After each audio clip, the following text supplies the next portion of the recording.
Crowley Arts Center, here for my highly anticipated interview.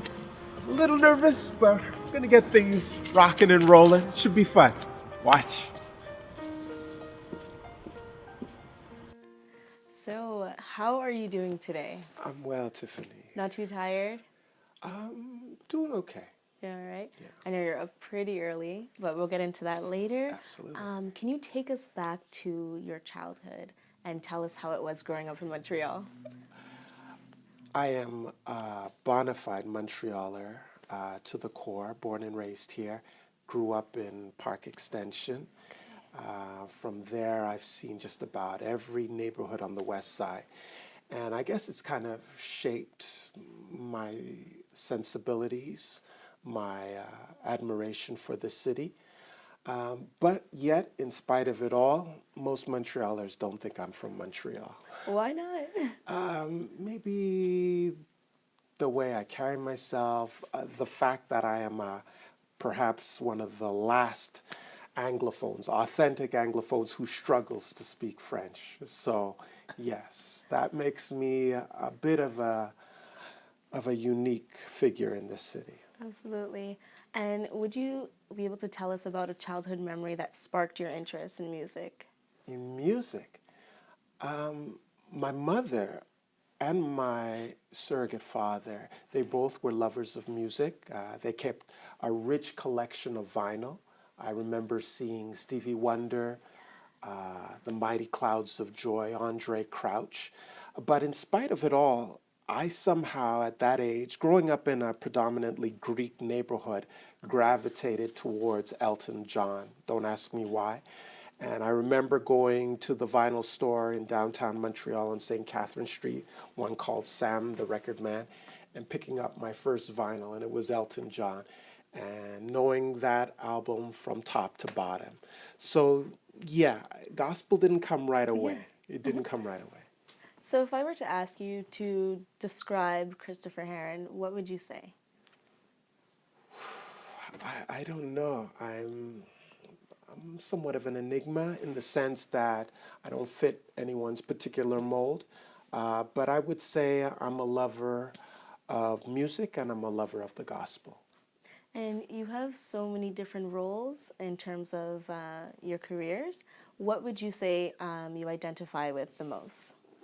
Personally, I identify myself as a writer because when I've explored that and done a lot of writing and published it, it's gotten a resounding positive response, whether it was on social media or working behind the camera, writing script on a television show. So that's something that I take great pride in and something that I thoroughly enjoyed. But I like all aspects of music. Okay, let's get deeper into the music aspect of you. How did you initially get into the music industry and why? There's different steps. One that really strikes a chord with me was the fact that I did go to a private school for a few years in Ontario during my adolescent years, and that was a school that was very rich in music. A lot of talented vocalists, a lot of talented musicians, and it was not something that I was able to mimic, but I had great admiration for it. I even got to the point where I took piano lessons for a year, but that didn't result in anything. So I knew I had to gravitate towards something else, but still stay close to music. Then after graduating from that private school, I returned to Montreal, and I remember a group of us, of friends that were all in our late teens, early 20s, heard about this gospel concert that was taking place in Toronto, of all places. And it was a contemporary gospel group that was a bunch of young men. It was a boys' band. It was a literally boys' band made up of four guys from Detroit, Michigan, who could sing and play, called Commissioned. And I remember we all rented a van, squeezed 18 people inside, No way. and we went to Toronto. You know, we had pocket change because none of us had a job. We were all in school. And we went and we were all blown away. I remember the trip back to Montreal, we we literally didn't say anything to each other because we were so overwhelmed by emotions of how the music and the ministry played on us. And that was when I started to realize that that was something that I wanted to promote locally. Of course, there was Montreal Jubilation Gospel Choir that has always been a landmark here in this city. But I wanted to show them that there were different facets of gospel music, and I figured that one of the areas was to start introducing talent from the United States to here. Okay. And can you tell us about how it looked like the gospel scene? How did it look like at the beginning of your career? It was different in the sense that people here in Montreal were not introduced to a variety of styles of gospel music. They understood and recognized Montreal Jubilation Gospel Choir, which was great because they're a Juno Award-winning choir and they did things with excellence under the direction of Dr. Trevor Payne. But there were other areas of gospel music that were rich in the local churches, female groups, guys groups, praise and worship groups, and those were the types of gospel music that I was interested in also introducing to the marketplace. Okay. And when you say that it might have been a bit difficult, how do you think Montrealers received this whole new introduction? Well, it was a slow burn in the sense that it wasn't exactly what a lot of people expected. I would say there was different reactions from different demographics. For instance, the predominantly black crowds thoroughly enjoyed hearing contemporary gospel as well as traditional, quartets as well as chorales. The wider community, the wider market was used to a certain sound and a certain look for gospel music, and they weren't as receptive. But over the years, over time, I think people have gotten to appreciate all styles of gospel music. And since you grew up around Park Extension, which is like predominantly French, right? Did you ever No, it's a very mixed? mixed, a very, a lot of migrants from Pakistan, Africa now reside there. When I moved there, it was predominantly Greek and a few Haitians. But the community has evolved. Did you ever get into the French gospel side? That came later. That came, I would say, into the 1990s as I started to do concerts and I started to see the Francophone communities taking an interest in it. And that's when I started to realize there were possibilities. But again, even on the Francophone side, there are different styles of gospel music. Some that are more traditional in style versus some that are more cultural in style as presented by French Africans or Haitians. So you're starting to see gospel music expressed according to your cultural background. And what do you think has changed in the gospel music industry, and what would you attribute it to? Now there's a lot of change, and I think that's part because of the music industry changes, where we see less albums, more singles. We see now that digital platforms have become the predominant way in which people receive music. Instead of going to the record stores and exploring the credits through albums. And so that has really transformed music in terms of how people receive it and the value that they have with it. But now we're also seeing that gospel music in and of itself has changed in the sense that once upon a time, contemporary gospel music had the ability, like artists like Kirk Franklin, Yolanda Adams, their style and sound was familiar to a cross-section of people. But now they're being not overshadowed, but there are new figures coming in to the marketplace that are presenting a style of music called praise and worship that is more reflective of the church. And so that type of sound is going to be very, very receptive to the church base, but not as receptive, I think, to the overall marketplace. Okay. Sometimes I feel that there's somewhat of a generational gap that exists. What do you think the youth have to learn from mavens like yourself and vice versa? I'm not a teacher. I really try to stay in my lane and do what's important to me, to my wife, to some of the objectives that I like to pursue short and long term.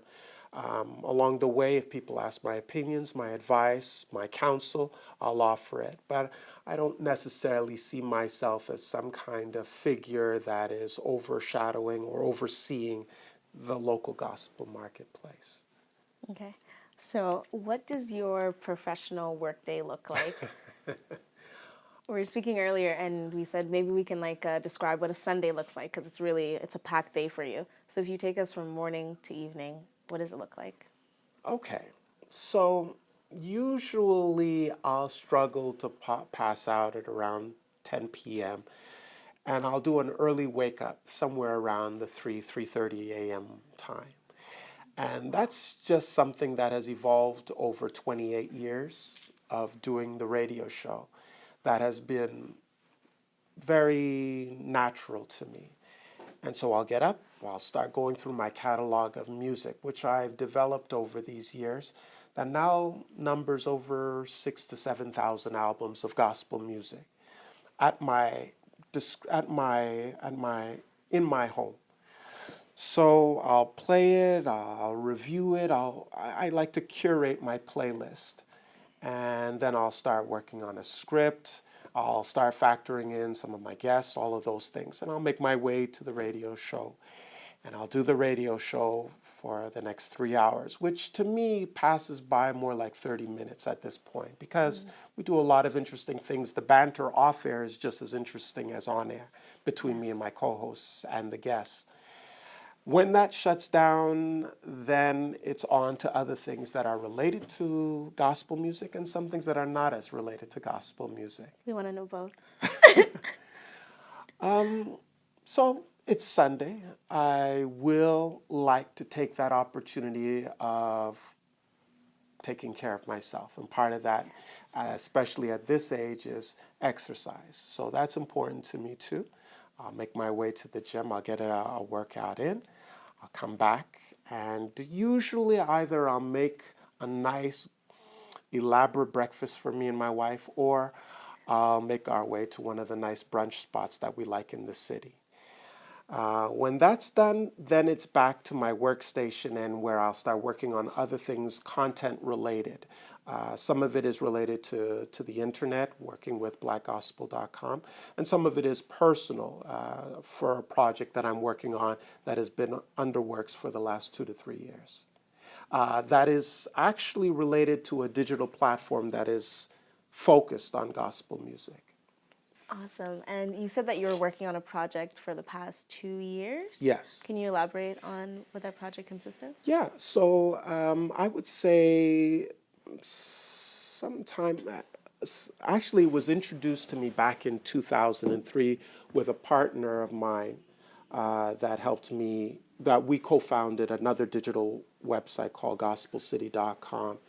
And since we eventually went our separate ways, we had been toying with the idea of launching a digital music platform specifically focusing on gospel music.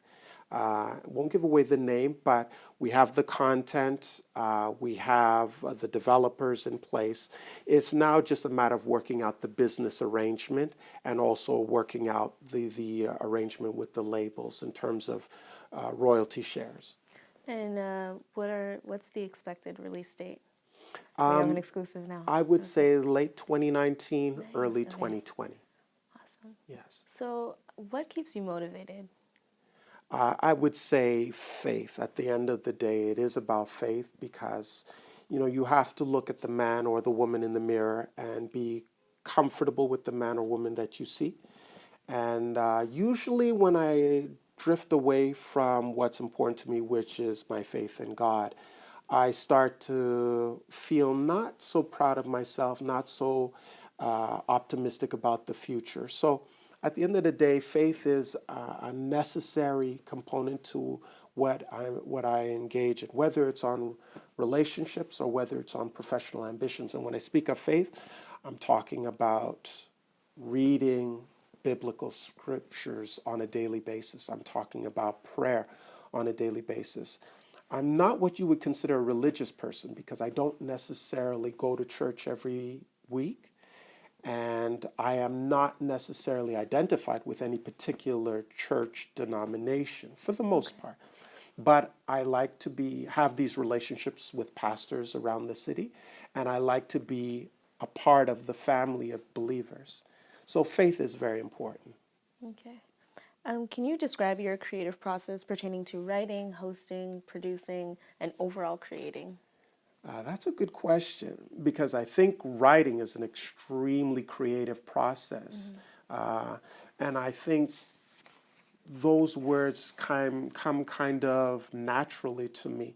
I'm not calculative. I just go ahead and start writing, and I'll do a series of edits, and then I'll post, and I'll wait for feedback. And sometimes it comes from the artist that I interview. Sometimes it comes from random people around the globe. And those kinds of things are very inspiring. So that's part of the creative process, just sitting down, being silent with yourself, and just trusting your skills, your talents, your gifts from God. But when it comes to other areas, when you speak about, for instance, doing a concert production, as artistic as it may seem, the process to me doesn't feel like an artistic process. It feels very business. It feels very, very tiresome and not as rewarding in many sense because sometimes you win, sometimes you lose. Sometimes you draw criticism, sometimes people pat you on the back. So that's something that I do because I love presenting artists. I love music, live music. I think there's nothing better than live gospel music, in my opinion. Live vocalists, live musicians. I think they are far superior to any other genre of music by my perception. But the process is not a very rewarding one because you're dealing with numbers and you're dealing with artists sometimes who have their own particular idiosyncrasies and become sometimes very difficult to deal with. So all of that cannot feel very rewarding. Okay. And when it comes to writing and you experience a creative block, how do you push through? Or what do you look for inspiration to get out of that? Honestly, maybe that's why I feel very, very comfortable with writing because the times when I've had to sit down and write, it never was laborious. It came very easy. And, to me, struggling to write for an hour or two is not what I would consider a writer's block. I think that's just part of the process. But writing it comes easier than other areas of my life. That's how I feel. It's a natural talent. Maybe. If you can use that statement and say how you distinguished yourself to get attention from the U.S. market, you were telling me about that earlier? Okay, yes. Can you elaborate So, on that? yeah, I've been writing for many years, first with Gospel City as content manager, then with blackgospel.com for many years. And I can remember I think it was in 2016. It was winter time. And I remember being in my car and I get an anonymous call from an executive director for television. She's done documentaries with Barack Obama. She's done multiple productions for BET, Celebration of Gospel, et cetera, et cetera. And she just reached out to me and she said that she's noticed my writing online. And she thought I might be an interested candidate for the top job as a lead writer for a new show that she was producing called Joyful Noise. And initially, like most people, I was a little bit suspicious, perhaps even skeptical, because I remember her calling me back the next day and asking why I didn't send her my CV yet. And it was perhaps because I didn't take it that seriously that she really had singled me out. But then when she did call me back and ask for the CV, within an hour I sent it because that was when I realized that there was a real opportunity that I had to explore and see what came of it.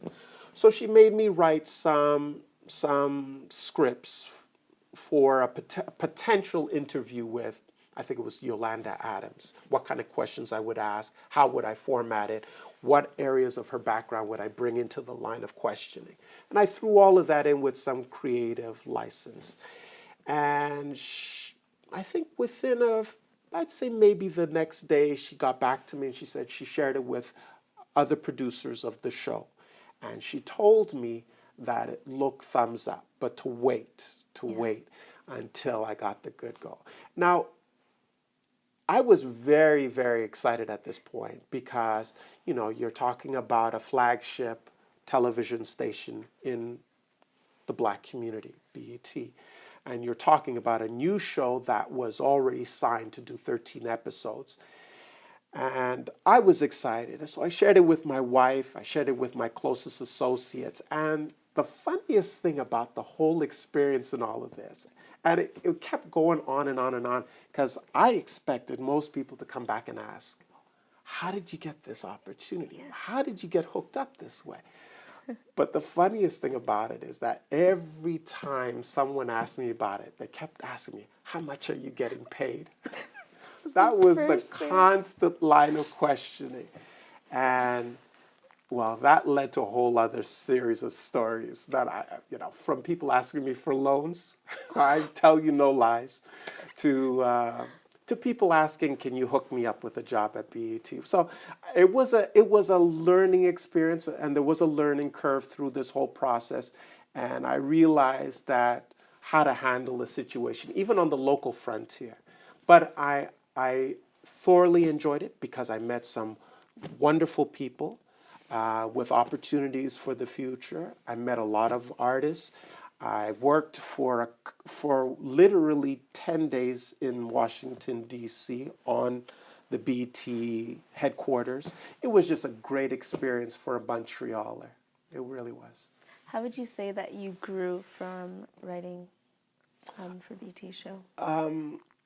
I guess the growing experience was because I really felt pressure in terms of a timeline.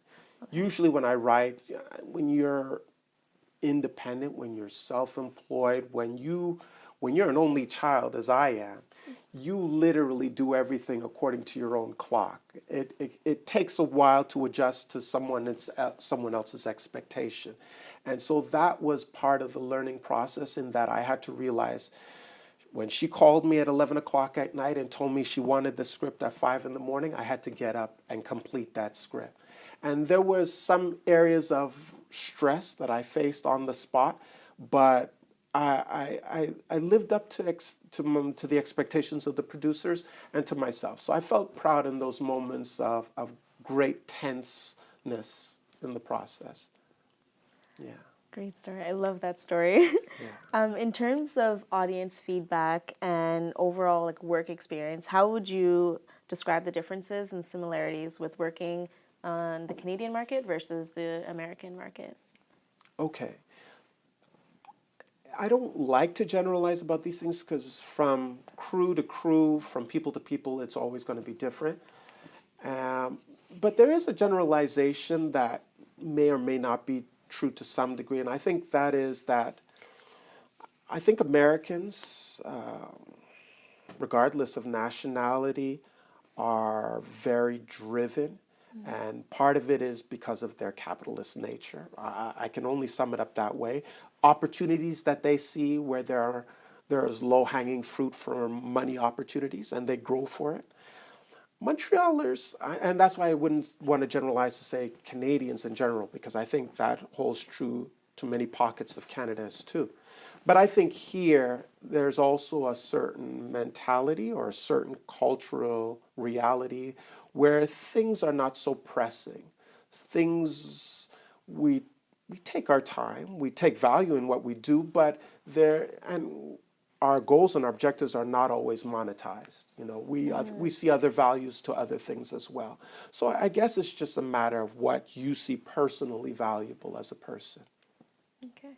And who are your mentors growing up, and up until this day, who's your current mentor?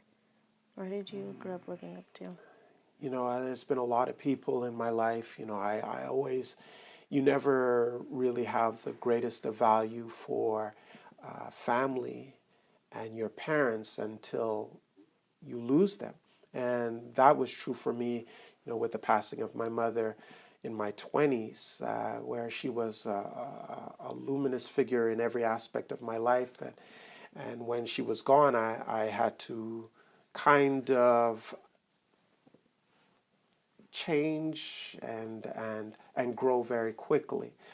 So she's always been a mentor when I reflect back on her influence on my life. But over the periods of my life, from past to present, there's been some really special people, business people, pastors.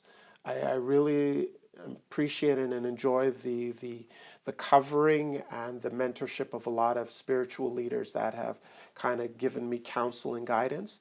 But I also take great pride in knowing some very, very entrepreneurial people who have done enormously great things locally, and people that I grew up with going to the private school that I did, and watching how they've had great success in their life. What was a piece of advice that your mom gave to you that still resonates with you today? She told me two things that that still ring in my head to this day, and I feel a certain degree of regret because I didn't see it through to its finality. But there were other areas of my life that she told me, like she always told me, make sure you find yourself a quality woman. And by that she meant a woman who really had your interest at heart, that could replace her and really look after my ventures, my ambitions, and share in those kind of aspirations, as opposed to being perhaps more selfish. I don't know if that's the right word to use, but once committed into a marriage situation, worked as a partnership. So that was something that was very important to me that she said, and that I still value today. Thank you for answering that. What was your initial goal when starting the radio show, and do you think you've attained that goal? Okay, so when we started the radio show, that was, it sounds strange to say it, but it was in 1990. And I remember I was doing some gospel concerts, and I remember local concert impresario Ricky D pulling me aside, telling me that he had gotten a radio show at CKUT, and he had done some broadcasting at an old AM radio station called CKGM. And he was telling me, like, this is something he could see me doing, but for gospel music. And Ricky was one of those guys that I really admired because I saw a lot of him in me, in the sense that we both grew up for a large share of our time in Little Burgundy. We both were in university around the same time. I at Concordia, he at McGill. We both grew up with single parents, West Indian parents, and so I really valued a lot of what he had to say, especially since we had done some projects together, and for the most part they were enjoyable experiences. So when he told me to maybe throw in an application at CKUT, I said, what do I got to lose? Let's see. And I was really surprised that within a week or two they got back to me and told me that we're ready to explore this. But you're not going to have prime time. We're going to put you in the graveyard shift. I said, what's the graveyard? They said 4 a.m. to 7 a.m. You're going to have to find your way to the radio station at that hour. You got to remember, this is when I'm in my early 20s, no car, so I got to figure a way to get to the station in the middle of the night and do it to perhaps nobody who's listening. But it gave us an opportunity, me and a friend of mine at the time, to learn our craft, learn how to spin vinyl, learn how to segue from song to song, and learn how we wanted to present ourselves on air in a way that wasn't offensive, in a way that was appealing for people to listen to.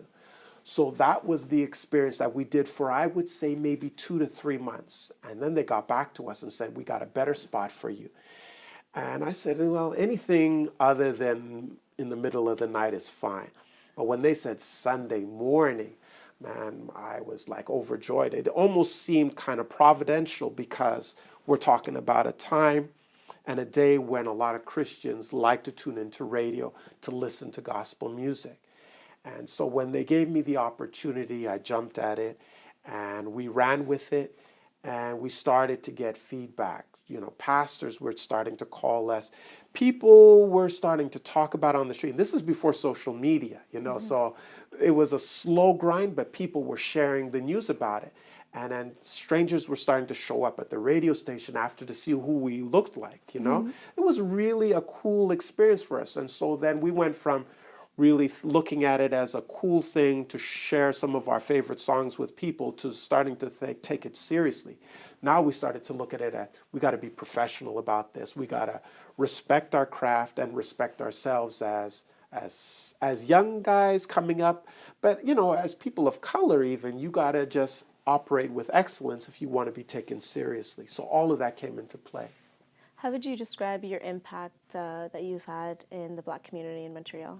I don't personally gauge those things because I don't know how to gauge those things. I do know that over the years,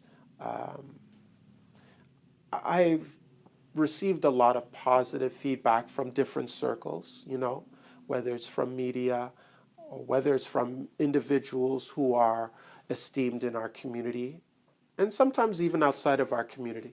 But I think primarily the respect and the love comes from people within the community. And it has given me some degree a sense of pride in the whole process because I didn't go into it looking for that kind of accolades or admiration, but it's something that has developed and I appreciate every little bit of love for sure. Can you tell us about a highlight in your career? A highlight. When it comes to the radio? When it comes to putting on huge events, when it comes to radio show, but the one you told me about was about a successful event you had in Montreal. Yes. And it seems like it was yesterday, but it was actually 2011. And again, it brings my relationship with concert impresario Ricky D into place. Because I remember him pulling me aside one day and saying, "Yo, Chris, I think we should bring the biggest gospel artist to Montreal, Kirk Franklin." And he said, "You got relationships in the industry. You reach out to him and see what they say." And I said, "You know what? I think I can make something happen there."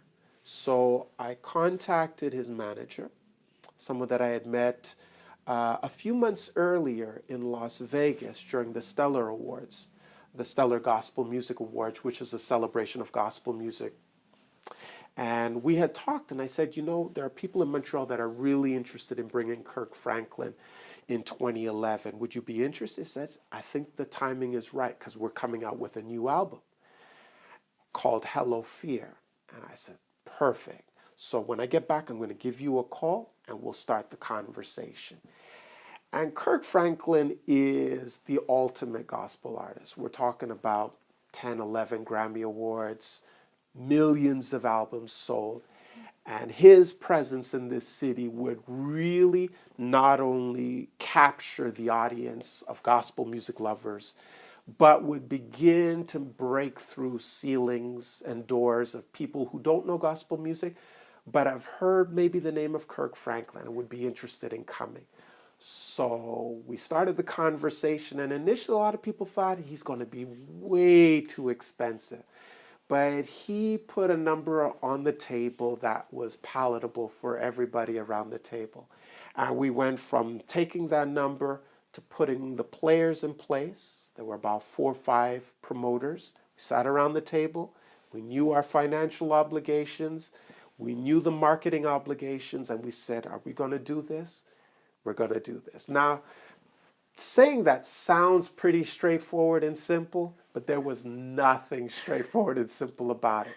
Because with doing a project like that, I don't mean to overstate it, but haters start coming. And so other promoters who would have loved to have been a part of that process, who weren't invited to the table, started to create barriers. And so churches started saying they want nothing to do with it because there's secular promoters involved. I was the only promoter associated with gospel music around the table. And that created a bit of concern. Then the fact that there were predominantly Anglophone promoters and not enough Francophone promoters created a stir. So the process was one that wasn't easy, but we labored through it for about 5 months. We broke down the door, and we had an enormous turnout at the Palais de Congrès that we all take pride in. There were like 4,500 I would say people? about 4,500 Montrealers from insane. across the island and maybe across the province came out to enjoy that night. And it was a spectacular night. It was. Awesome. What do you love most about what you do, and what would you change if you could? When it comes to gospel music, I'm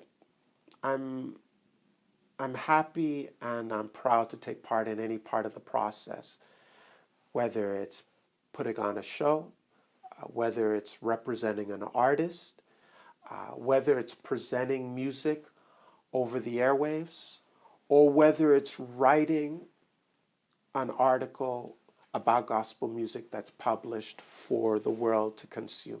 I'm interested and comfortable in all of it. But again, I think I still take greatest pride and enjoyment in writing. Right. Yeah. When it comes to the commercialization of gospel music, how do you think it's different from other genres? Actually, when it comes to commercializing or monetizing gospel music, I don't think there's a whole lot different. I think you have to approach it very much the same way. Absolutely make full use of social media, whether it be Instagram, Facebook, Twitter. Make sure that you're constantly present, showing all areas in regards to being an artist, as an artist. And I think it's important to be present because the industry has really changed in the sense that 5-10 years ago, artists didn't have to worry about those kinds of concerns. They could leave that to the record label, to AR representatives. Now, with the dissolution of record labels, and predominantly, I'd say 95% of all artists now are independent, they have to take on ownership of their brand, of their music. So they have to be a part of the process from beginning to end because, one, it's the most affordable way of doing things. Instead of outsourcing a lot of these things to experts, you can learn through the process and become an expert yourself. But it also gives you a sense of accomplishment, I think, through the process. It might take you away from your artistry, but in the end, it will serve you best in terms of a career. So you also touched a bit on artist management. Can you tell us about the challenges that arise from managing artists? So I think artist management is really about having a great relationship with your artist. I think that's where it begins. Because without a good, a healthy, and a stable relationship with your artist, it's invariably going to dissolve. And so you have to be on the same page.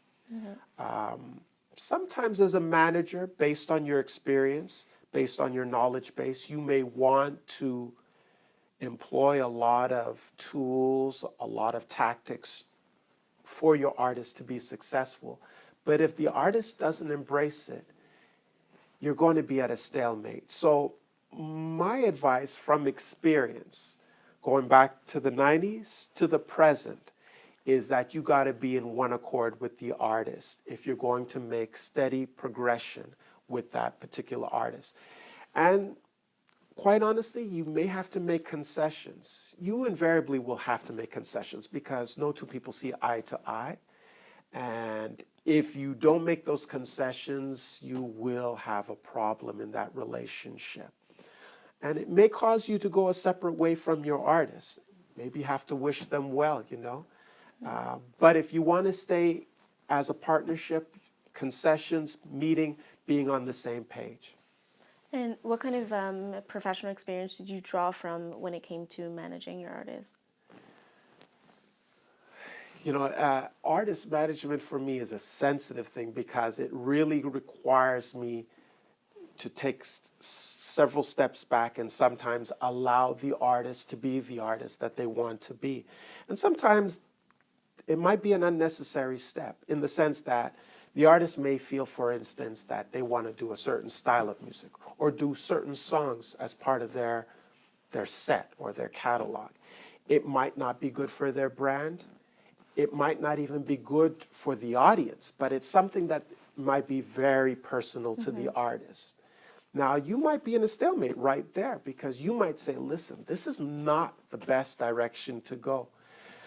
But the artist may feel very strongly. So what are you going to do? You're going to have to make a concession. You might have to explain yourself a little better and trust that maybe the artist will trust your judgment call on it, but it doesn't always work out that way. And sometimes maybe it's just best to go your separate ways.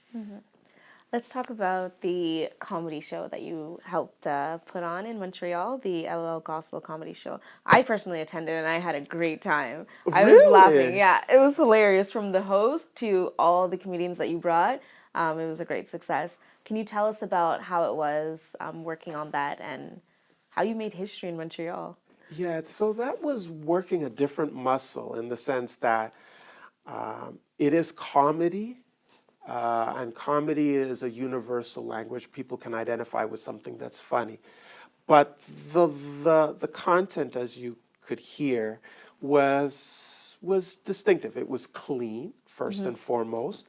And it had several times a theme that was maybe biblical, maybe even made fun of churches or church people.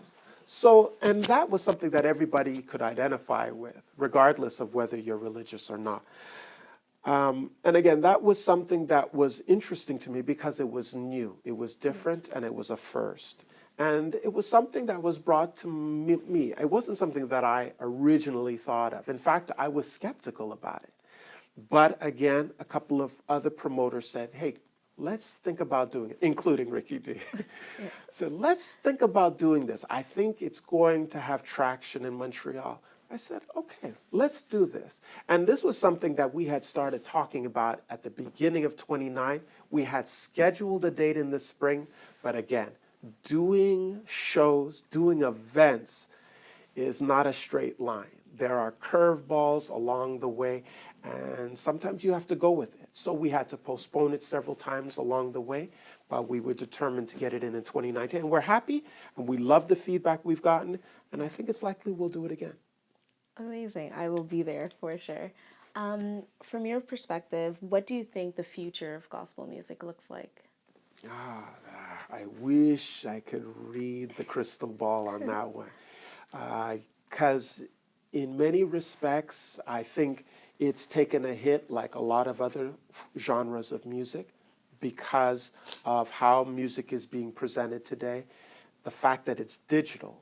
When you had the CD, when you had the vinyl in your hand, when you had even the audio tape, those were precious commodities to you. You collected them. You had them in cases or on racks. Today, digital music is not the same kind of commodity. People listen to it, throw it away, or they stream it once and move on.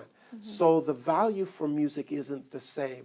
And so I'm a little worried about what is, for a broader sense of perspective, what does the future of music look like?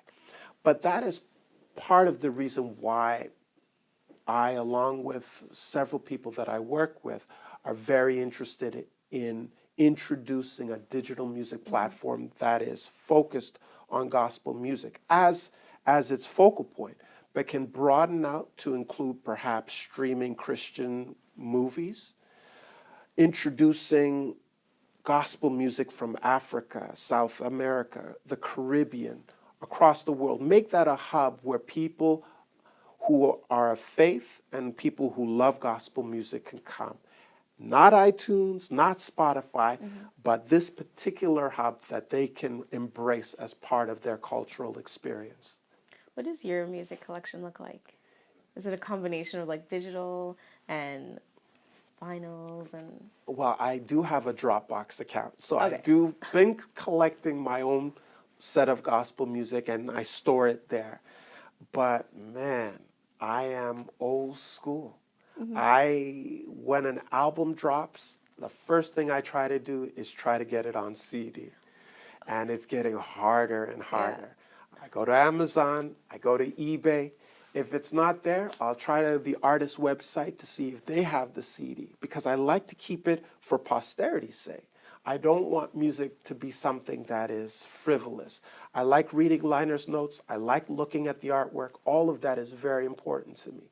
So I try to get the CDs, but again, even CDs, albums are becoming a thing of the past. People are just dropping singles, so we'll see what happens. But as I said, I got a rich collection that is predominantly CDs, and I got about another 500 to 1,000 vinyls.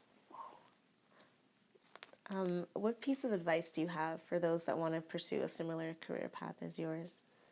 And again, as well, my advice to anybody who wants to have a career in music is that understand what you're getting into.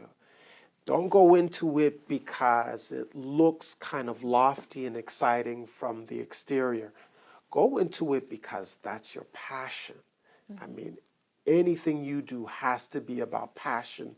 Something that you could talk about for hours, something that you identify, and something that you know from beginning to end. That should be the driving motivation why you're getting into.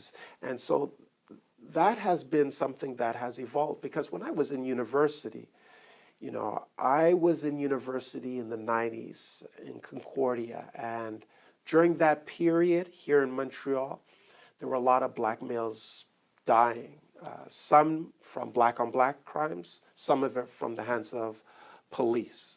And so I was very, very motivated politically. I got into political science. I was part of a lot of black movements like AKAX. We were hitting the streets, mobilizing black youths, and I thought that was the direction I was going. And I was being pushed by people in those circles to be a spokesperson because I was a Christian. So they saw me as this activist pastor wannabe. So that was an area that I thought I was going to get into. But then my values changed, and I started to see ministry more than activism as an expression of who I was. So yes, I was as concerned as any other young black male about their lives, but I also felt that the church, Christianity, was a reasonable option for those kinds of issues. And that's the direction I eventually went. So with so much life and professional experience, what do you think your legacy is going to be? Legacy? That's a big word. Let's just say that I'm happy to still be a part of gospel music on the local frontier and with many ties in the United States. And I'm happy that the opportunity to do more is still on the table. And I'm going to explore those options and see what amounts from it. But I'm not out to define my legacy. We'll just see how things evolve. Absolutely. Thank you. That's it. Thank you, Tiffany. Thanks, girls. Welcome, welcome, welcome, welcome.